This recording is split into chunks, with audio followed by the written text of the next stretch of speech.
Родионова Олега Валентиновича признать виновным в совершении преступления, предусмотренного частью 4 статьи 111 Уголовного кодекса Российской Федерации, и назначить ему наказание в виде 7 лет 9 месяцев лишения свободы с выбыванием наказания с приведением выполнения строгого режима. Меру пресечения осужденному Родионову заключение под стражей оставить без изменения до вступления настоящего приговора в законную силу. Срок отбывания наказания осужденному Родионову исчисляется 28 марта 2018 года. За чей срок отбывания наказания время содержания под стражей с 9 августа 2017 года до 28 марта 2018 года. Гражданский иск потерпевший Калмыгиной удовлетворить частично.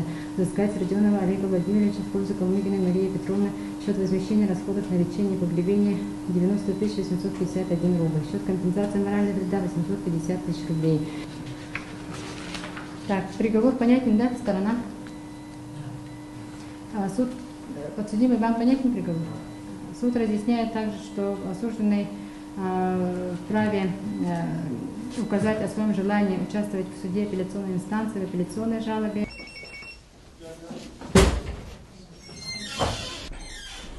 Ну, приговор суда вынесенный сегодня Хангаласским районным судом.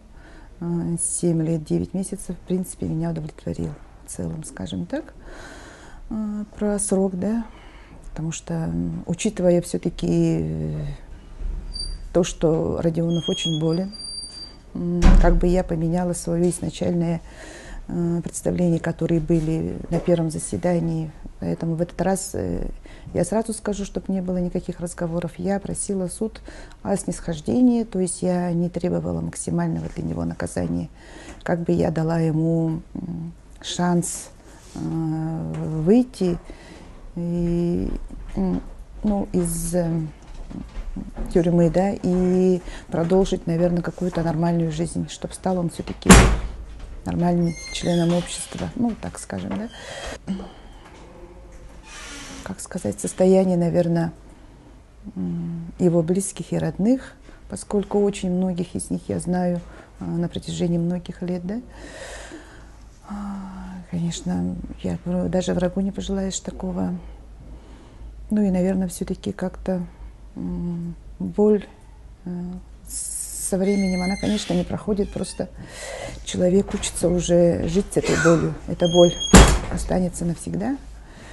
Ну и хочу сказать тоже, что я говорила после первого заседания, что все-таки потерпевшие, они как-то на суде, как сказать, морально, наверное, что ли, не защищены. Вот я вот это бы хотела подчеркнуть, потому что на каждом заседании слушать и по несколько раз вот, слушать вот эти вот все описания, да, вот это как все было, в общем-то, это я считаю, что нужно очень много сил моральных, да, и в связи с этим я бы, наверное, сегодня хотела бы поблагодарить одноклассников, друзей, в первую очередь моего сына, всех моих коллег, мою невестку, моих детей, других, да, моего адвоката Сергея Александровича. Всем я хочу выразить огромное спасибо за, главным образом, конечно, за моральные и, что немаловажно, в первые дни, когда все это случилось, за материальную помощь.